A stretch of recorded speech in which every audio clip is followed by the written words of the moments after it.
যখন সে তার জাল ফেলার জন্য নিচু হয়, তখনই আচমকা সাগরের তলদেশ থেকে একটি চকচকে সোনার প্রাসাদ ভেসে ওঠে। তারপর কি হয়েছিল?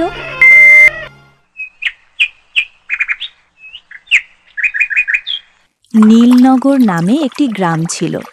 গ্রামের পাশে ছিল একটি সুন্দর সমুদ্র। সমুদ্রে যাওয়ার পথে পড়ত একটি জঙ্গল, যেখানে কাঠুরেরা কাঠ কাটত, আর গ্রামের জেলেরা প্রতিদিন মাছ ধরতে সমুদ্রে যেত।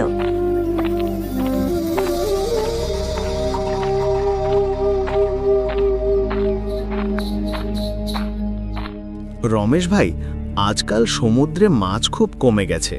জালে ঠিকমতো মাছই ধরা পড়ছে না। হ্যাঁ কপিল, তুমি ঠিকই বলছো। বুঝতে পারছি না কি হবে।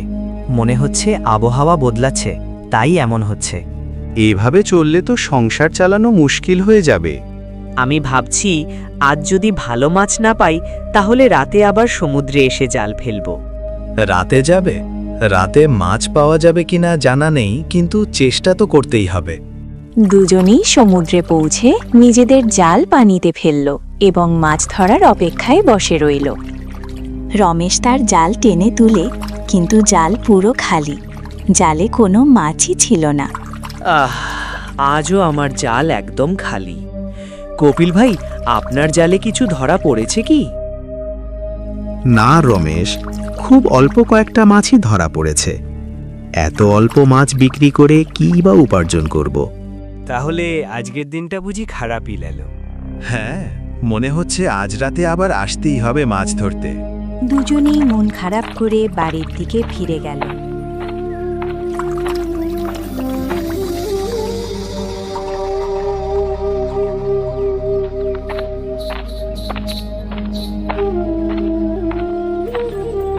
রাতে কপিল একা জাল নিয়ে আবার সমুদ্রে এলো। আজ না এলে তো চলবে না, কিছু একটা হতেই হবে। হঠাৎ করেই সমুদ্রে ঢেউ বাড়তে শুরু করলো। একের পর এক বিশাল ঢেউ উঠতে লাগলো। এমন চিন্তা করে কপিল জাল টানার জন্য নিচু হয়ে পড়ল। সে জাল টানা শুরু করল। হঠাৎ করেই সমুদ্রের গভীর পানির ভেতর থেকে সোনার মতো ঝলমলে আলো ছড়াতে ছড়াতে এক বিশাল মহল ভেসে উঠল। এটা কি?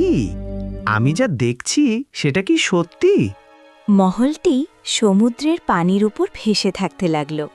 তার ঝলমলে প্রতিচ্ছবি পানির উপর আরও উজ্জ্বল হয়ে উঠল। হে ভগবান, আমার চোখ কি ভুল দেখছে? সমুদ্রের ওপর ভাসমান একটা মহল, আর সেটা এমন হঠাৎ করে কিভাবে দেখা দিল? এগুলো সব কি? কপিল অবাক হয়ে মহলটার দিকে তাকিয়ে ভাবতে লাগল। মহলটি ধীরে ধীরে ভেসে কপিলের দিকে এগিয়ে এলো। একসময় সেই বিশাল মহলটি কপিলের একদম কাছেই এসে থেমে গেল। এই মহলটা কত বিশাল!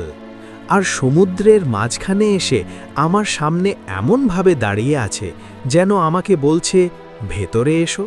ঠিক তখনই পানির ওপর ভেসে উঠল একটি বিশাল সোনালী মাছ। কপিল, যদি তোমার কোনো ইচ্ছা থাকে তাহলে এই মহলের ভেতরে যাও। এই মহল তোমার ইচ্ছা পূরণ করবে। আরে বাহ, তাহলে এটা একটা জাদুকরী মহল, যেটা মানুষের ইচ্ছা পূরণ করে। চলো ভেতরে গিয়ে দেখি আমার ইচ্ছা সত্যিই পূরণ হয় কিনা। আজ তো মনে হচ্ছে আমার ভাগ্য খুলে যাবে। কপিল মহলের ভেতরে ঢুকে পড়ল। তারপর সেই মহল কপিলকে নিয়ে ধীরে ধীরে সমুদ্রের গভীরে তলিয়ে গেল। সকাল হয়ে গেল। কপিলের বাড়িতে তার স্ত্রী উদ্বিগ্ন হয়ে তার ফেরার অপেক্ষা করতে লাগল। সারা রাত হয়ে গেল, এখনো মাছ ধরতে গিয়ে ফেরেনি। আমার খুব চিন্তা হচ্ছে, কোথায় গেল ও? হয়তো রমেশ দাদার বাড়িতে গেছে, ওখানে গিয়ে দেখি।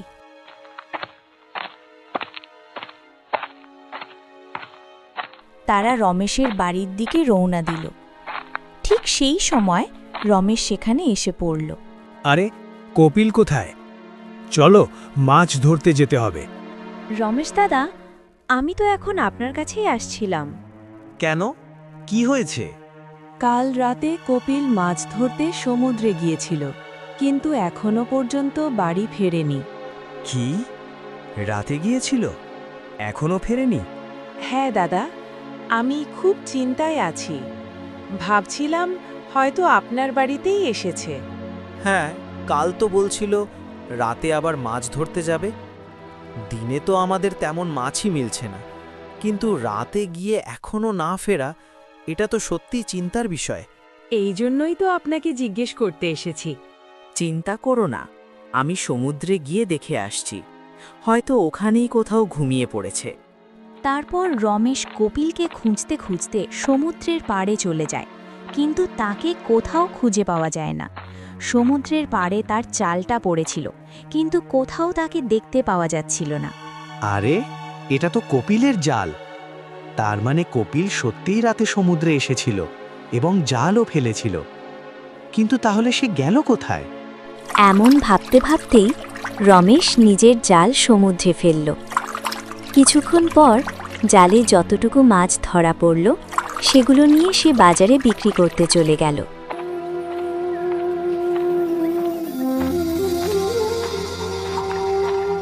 রমেশ দাদা, আপনি ফিরে এসেছেন, কিন্তু আপনার বন্ধু কপিল কোথায়? আমি কপিলকে অনেক খুঁজেছি, কিন্তু সমুদ্রে কোথাও তাকে পাইনি। আমি শুধু তার জালটাই পানির ওপর ভেসে থাকতে দেখেছি। শুধু জাল? তাহলে সে কোথায় গেল? সেটাই তো বুঝতে পারছি না। এভাবে কয়েকদিন কেটে গেল, কিন্তু কপিল আর ফিরে এলো না। এমনই একদিন গ্রামের আরেক জেলে রাতে সমুদ্রে গেল। সেও সেই জাদুকরি মহল দেখতে পেল। মহলটা দেখে সে ভেতরে ঢুকে পড়ল, আর সঙ্গে সঙ্গেই মহলটি পানির গভীরে তলিয়ে গেল। দিন যেতে থাকল। একটার পর একটা গ্রামের জেলেরা আর জঙ্গলে কাঠ কাটতে যাওয়া কাঠুরেরাও নিখোঁজ হতে লাগল। পুরো গ্রামে আতঙ্ক ছড়িয়ে পড়ল। এমনই একদিন গোপাল নামে গ্রামের এক যুবক রোজকার মতো কাঠ কাটতে জঙ্গলে যেতে প্রস্তুত হচ্ছিল। বাচ্চা, তুমি তো যাচ্ছ, কিন্তু আমার খুব দুশ্চিন্তা হচ্ছে। মা, কিসের দুশ্চিন্তা? আজকাল গ্রামে কি হচ্ছে জানো না? প্রথমে কপিল, তারপর গ্রামের অনেক জেলে নিখোঁজ হয়ে গেছে। এমনকি তোমার মতো কাঠ কাটতে যাওয়া কয়েকজন কাঠুরেও আর ফিরে আসেনি। হ্যাঁ মা, আমি সব জানি, কিন্তু ভয়ের কারণে তো আর ঘরে বসে থাকতে পারি না। পেট চালাতে হলে কাঠ কাটতেই হবে। তুমি চিন্তা করো না। গোপাল কুড়াল নিয়ে জঙ্গলের দিকে চলে গেল। সে খুব সতর্ক ছিল। জঙ্গলে গিয়ে কাঠ কেটে নিরাপদেই বাড়ি ফিরে এলো। ছেলেকে সুস্থ দেখে তার মায়ের মুখে হাসি ফুটে উঠল। তুমি ফিরে এসেছো বাছা, আমার তো প্রাণটা হাতে ছিল। আমি একদম ঠিক আছি মা। জঙ্গলে বা পথে কোথাও ভয়ের মতো কিছুই দেখিনি। এখন আমি বাজারে গিয়ে কাঠগুলো বিক্রি করে আসি।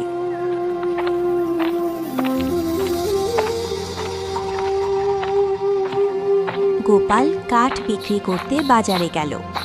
বাজারে গিয়ে সে দেখল রমেশ তার ঠেলা গাড়িতে মাছ বিক্রি করছে।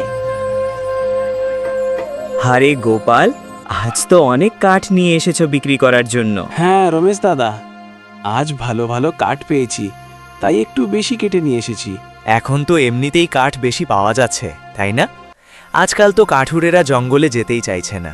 হ্যাঁ দাদা, মা বলছিল আমাদের গ্রামের কয়েকজন কাঠুরে আর জেলে নাকি নিখোঁজ হয়ে গেছে। হ্যাঁ, আমার প্রিয় বন্ধু কপিলও তো সেই রাত থেকে আর ফিরে আসেনি। বুঝতেই পারছি না সে কোথায় চলে গেল। আমাদের অবশ্যই এর কারণ খুঁজে বের করতে হবে। কিছু একটা তো করতেই হবে। হ্যাঁ, তুমি ঠিকই বলছ। এভাবে যদি গ্রামের লোকজন নিখোঁজ হতে থাকে, তাহলে গ্রামের ওপর বড় বিপদ নেমে আসবে। কিন্তু কি করব দাদা? আমি তো নিজের সমস্যাতেই জর্জরিত। দেখো, আমার ঠেলাগাড়িতে কত কম মাছ আছে। ভাবছি আজ রাতে আবার সমুদ্রে গিয়ে মাছ ধরার চেষ্টা করব। কিছুক্ষণ পর দুজনেই নিজের নিজের বাড়ির পথে রওনা দিল। রাত নামল। রমেশ মাছ ধরার জাল কাঁধে নিয়ে সমুদ্রের দিকে রওনা দিল। কিছুক্ষণ হাঁটার পর সেই সমুদ্রের ধারে পৌঁছে গেল। আজও আকাশে পূর্ণিমার চাঁদ ঝলমল করছিল। ঠিক তখনই সমুদ্রের গভীর থেকে একটি জাদুকরী মহল ভেসে উঠল। রমেশ অবাক হয়ে মহলটার দিকে তাকিয়ে রইল। আরে বাহ, কি অপূর্ব সুন্দর মহল! পুরোটা যেন সোনায় তৈরি। এই মহলের একটা টুকরো যদি আমার হয়, তাহলে আমার জীবনটাই বদলে যাবে। রমেশ মহলের সৌন্দর্যে মুগ্ধ হয়ে তাকিয়েছিল। ঠিক তখনই পানির ওপর ভেসে উঠল সেই সোনালি মাছ। রমেশ, তোমার যে কোনো ইচ্ছা এই মহলের ভেতরে এলে পূরণ হবে। সত্যি? এটা কি সত্যি সম্ভব? হ্যাঁ, এটা একটি জাদুকরী ইচ্ছার মহল। এখানে যে আসে তার সব ইচ্ছাই পূরণ হয়। এই কথা শুনে রমেশ খুব খুশি হয়ে গেল। এক মুহূর্তও না ভেবে সে মহলের ভেতরে ঢুকে পড়ল। রমেশ ঢুকতেই জাদুকরী মহলটি তাকে নিয়ে ধীরে ধীরে সমুদ্রের গভীরে তলিয়ে গেল। সমুদ্রের ধারে একটি গাছের আড়ালে দাঁড়িয়ে গোপাল সবকিছু চুপচাপ দেখে ফেলল। আচ্ছা, তাহলে এটাই আসল রহস্য। যারা নিখোঁজ হয়েছে তারা সবাই এই মহলের ভেতরেই চলে গেছে। কিন্তু এখন আমি ওদেরকে সমুদ্র থেকে কিভাবে বের করব? ওরা সবাই বেঁচে আছে তো, নাকি না? এসব ভাবা ঠিক নয়। ওরা নিশ্চয়ই ভালোই আছে। এখন আমাকে নিজেকেই যেতে হবে আর সত্যিটা খুঁজে বের করতে হবে। পরদিন রাতের বেলা গোপাল তার মায়ের কাছে মিথ্যা কথা বলে বের হয়। মা, আমি জঙ্গলে গিয়ে কাঠ কেটে নিয়ে আসছি। এ সময় জঙ্গলে যাবে? এখন তো বুনো জানোয়ার নির্ভয়ে জঙ্গলে ঘুরে বেড়ায়। জানি মা, কিন্তু এখন কাঠ কেটে আনতে পারলে সকালে তাড়াতাড়ি বাজারে বিক্রি করতে পারবো আর একটু বেশি টাকা পাবো। এই কারণেই আমি এখনই যাচ্ছি। তুমি চিন্তা করো না, ঘুমিয়ে পড়ো, আমি একটু পরেই ফিরে আসব। গোপাল ইচ্ছে করেই তার মাকে আসল কথা বলল না। সে চায়নি মা যেন তার জন্য দুশ্চিন্তা করে। গোপাল এসে সমুদ্রের ধারে বসে পড়ল। কিছুক্ষণ পর সমুদ্রে বিশাল বিশাল ঢেউ উঠতে শুরু করল। তারপরই জাদুকরী মহলটি সমুদ্রের পানির ওপর ভেসে উঠল। মহলটি ধীরে ধীরে গোপালের কাছে এগিয়ে এলো। যদি তোমার কোনো ইচ্ছা থাকে তাহলে এই মহলের ভেতরে এসো। হ্যাঁ, আমার একটি ইচ্ছা আছে যেটা শুধু তোমরাই পূরণ করতে পারো। যদি তাই হয় তাহলে এসো, মহলের ভেতরে চলে এসো। গোপাল জাদুকরী মহলের ভেতরে ঢুকে পড়ল।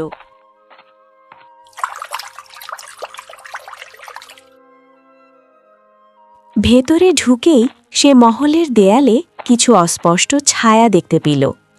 ছায়াগুলোর দিকে তাকিয়ে সে ধীরে ধীরে সামনে এগোতে লাগল। হঠাৎ তার চোখ পড়ল একটি সিংহাসনের উপর বসে থাকা একটি সোনার মূর্তির দিকে। গোপালকে দেখতেই মূর্তিটি হঠাৎ কথা বলতে শুরু করল। বলো, তোমার ইচ্ছা কি? আমার কোনো ব্যক্তিগত ইচ্ছা নেই। আমি শুধু এই মহলের সত্যটা জানতে চাই। আমি জানতে চাই আমার গ্রামের লোকজন এই জাদুকরী মহলে কোথায় হারিয়ে গেছে, আর কেন এই মহল আমাদের গ্রামের মানুষদের গায়েব করছে। গোপালের কথা শুনে মূর্তিটির চোখ দিয়ে অশ্রু ঝরতে লাগল। তুমি কি নিজের জন্য কিছুই চাও না? না, আমি এখানে নিজের জন্য কিছু চাইতে আসিনি। আমি শুধু চাই আমার গ্রামের সবাই নিরাপদে বাড়ি ফিরে যাক। এই কথা শুনে মূর্তিটির চোখ থেকে আরও অশ্রু গড়িয়ে পড়ল। তুমিই সেই মানুষ যার জন্যে আমি বহুদিন ধরে অপেক্ষা করছিলাম। যে ছায়াগুলো তুমি দেখছো, ওরাই সেই মানুষ যারা এই মহলে এসেছিল আর নিজেদের স্বার্থপর ইচ্ছা এই মহলের মাধ্যমে পূরণ করতে চেয়েছিল। তার মানে আমার গ্রামের সবাই ছায়ায় পরিণত হয়ে গেছে? হ্যাঁ, এই ইচ্ছার মহলটি একজন জাদুকর তৈরি করেছিল। যখন সে আমাকে জিজ্ঞেস করেছিল তোমার ইচ্ছা কি, তখন আমি কোনো কিছু না ভেবেই বলে ফেলেছিলাম, আমি চাই আমি যেন একজন রানী হয়ে যাই। সমুদ্রের মাঝখানে যেন আমার একটি মহল থাকে, আর আমার শরীর যেন সোনার হয়ে যায়। সে আমার সব ইচ্ছাই পূরণ করেছিল, কিন্তু তার বদলে আমি এই মহলের ভেতরেই বন্দী হয়ে গেছি। এই মহলে যেই নিজের স্বার্থের জন্য কিছু চাইতে আসে সে এখানেই বন্দী হয়ে যায়। কিন্তু এখন তাহলে আমাদের সবাইকে এই মহল থেকে মুক্ত করা যাবে কিভাবে? এর কোনো উপায় নিশ্চয়ই আছে। হ্যাঁ, আর সেই উপায় তুমি। আমি কিভাবে? যে মানুষ কোনো লোভ ছাড়া পূর্ণ আত্মসমর্পণের মনোভাব নিয়ে এই মহলে প্রবেশ করে, শুধু সেই এই মহল থেকে সবাইকে মুক্ত করতে পারে। এটাই বিধির নিয়ম। কিন্তু আমি সেটা করব কিভাবে? এই মহলের কোথাও সেই জাদুকরের একটি জাদুকরী মুক্তা লুকিয়ে রাখা আছে। যদি সেই মুক্তাটি নষ্ট করা যায় তাহলে তার জাদু ভেঙে যাবে আর সবাই মুক্ত হয়ে যাবে। তাহলে মুক্তাটি কোথায়? দুঃখের বিষয়, সেটা আমি নিজেও জানি না। ঠিক আছে, আমি সেই মুক্তা খুঁজে বের করব। গোপাল পুরো মহল জুড়ে জাদুকরী মুক্তাটি খুঁজতে শুরু করল, কিন্তু যত খোঁজই করুক কোথাও কোনো মুক্তার দেখা পেল না। গোপাল বিভ্রান্ত হয়ে পড়ল। মুক্তাটা কোথায়? আমি এখন কি করব? তোমাকে যা করার তাড়াতাড়ি করতে হবে। একবার যদি এই মহল আবার সমুদ্রের নিচে চলে যায় তাহলে তুমিও এখানেই আটকে পড়বে। তারপর আমাদের আবার অন্য কারোর আসার অপেক্ষা করতে হবে। এই কথা শুনে গোপাল চারদিকের দেয়ালগুলো ভালো করে দেখল। দেয়ালের ওপর ভেসে থাকা ছায়াগুলোর দিকে তাকাল। তারপর সে আকাশের দিকে তাকিয়ে 2 হাত জোর করল। হে ভগবান, আমাকে সাহায্য করো। আমি এখানে এসেছি আমার ভাইদের খুঁজে বের করতে। আমাকে শক্তি দাও প্রভু। প্রার্থনা করতে করতে গোপাল ওপরের দিকে তাকাল। ঠিক তখনই সে দেখতে পেল মহলের ছাদ থেকে ঝুলে থাকা একটি ঝাড়বাতি, আর সেই ঝাড়বাতির একেবারে মাঝখানে একটি মুক্তা ঝলমল করছে। এটাই সেই জাদুকরী মুক্তা। এখন আর বেশি সময় নেই। একবার যদি মুক্তাটা আমার হাতে আসে। গোপাল দ্রুত ঝাড়বাতি থেকে সেই মুক্তাটি খুলে নিল। তারপর নিচে নেমে নিজের পায়ের নিচে মুক্তাটিকে চূর্ণ করে দিল। মুহূর্তের মধ্যে মুক্তাটি ভেঙে টুকরো টুকরো হয়ে গেল। হঠাৎ চারদিকে তীব্র আলো ছড়িয়ে পড়ল। সেই আলোর সঙ্গে সঙ্গেই জাদুকরী মহলটি ধ্বংস হয়ে গেল। আর পর মুহূর্তেই গোপাল সহ গ্রামের সব মানুষ সমুদ্রের তীরে এসে হাজির হল।